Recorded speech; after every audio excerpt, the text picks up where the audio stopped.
दुमका जिले के मसलिया प्रखंड स्थित गुमरो पंचायत के पहाड़पुर गांव में मंगलवार को गोलबाजार आंगनवाड़ी केंद्र के पोषक क्षेत्र के तीनों पहाड़पुर, लाल बहियार और डिगवाडी के ग्रामीणों ने बैठक की। बैठक में 5 अप्रैल को होने वाली सेविका चयन बैठक में इन तीनों गाँवों के लोगों को शामिल नहीं करने को लेकर फैसले पर नाराजगी जताई गई। ग्रामीणों ने बताया कि गोलबाजार आंगनवाड़ी केंद्र की सेविका सावित्री मरांडी के सेवानिवृत्ति के होने के बाद आज तक नई सेविका की बहाली नहीं हुई।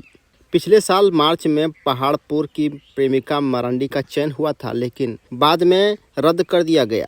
अब दोबारा 5 अप्रैल को चयन की बैठक रखी गई है, लेकिन इसकी सूचना तीनों गांवों के लोगों को नहीं दी गई। ग्रामीण बाबूलाल सोरेन ने बताया कि जब इसकी जानकारी लेने मसलिया बाल विकास कार्यालय पहुंचे तो सुपरवाइजर महिमाला हेम्ब्रम ने कहा कि यह बैठक केवल और केवल गोलबाजार गाँव के लिए होगी, बाकी तीनों गाँव के आवेदन नहीं लिए जाएंगे। वहां मिनी आंगनवाड़ी केंद्र बनेगा, फिर अलग से सेविका की बहाली की जाएगी।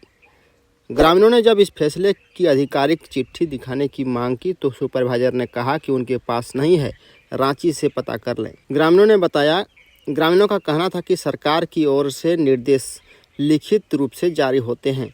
अगर 5 अप्रैल की बैठक में तीनों गाँव को शामिल नहीं करने का आदेश है तो वह चिट्ठी हमें दिखाएं, नहीं तो यह माना जाएगा कि मसलिया सीडीपीओ कार्यालय मनमानी कर रहा है और तीनों गांवों के लोगों को जानबूझकर वंचित रखा जा रहा है। ग्रामीणों ने चेतावनी देते हुए कहा कि उन्हें आवेदन भरने अगर नहीं दिया जाएगा तो बैठक ही होने नहीं दिया जाएगा। तीनों गांवों के 100 परिवारों ने तय किया कि वे जिला कल्याण पदाधिकारी और उपायुक्त को भी लिखित शिकायत करेंगे। आगे क्या कहा आप भी सुनिए। देखिए, आज हम लोग यहाँ गुमरो पंचायत पहाड़पुर गांव है ये, और हम लोग का सेंटर है गोलबाजार में आंगनवाड़ी केंद्र का। और हम लोग यही बैठक किए हैं कि यहाँ हम लोग पोषक क्षेत्र में आते हैं, पहाड़पुर, डिगवाडी, लाल बहियार। और पहले जो सेविका चला रही थी वहाँ आंगनवाड़ी केंद्र में, वो 1 साल पहले रिटायर हो गई है। इसके बाद में अभी जो है कि वहाँ खाली है। इसके बाद चुनाव का एक बार सूचना निकला था, उसमें हम लोग आवेदन किए थे। आवेदन करने के बाद हम ही लोग का सिलेक्शन हुआ था। किसी कारणवश वो विरोध करने की वजह से वो कैंसिल हुआ।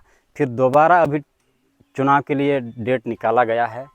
इसमें हम लोग को बोला गया है कि हम लोग को सूचना नहीं दिया है। हम लोग गुप्त रूप से हम लोग जानते हैं कि 5 तारीख चुनाव है।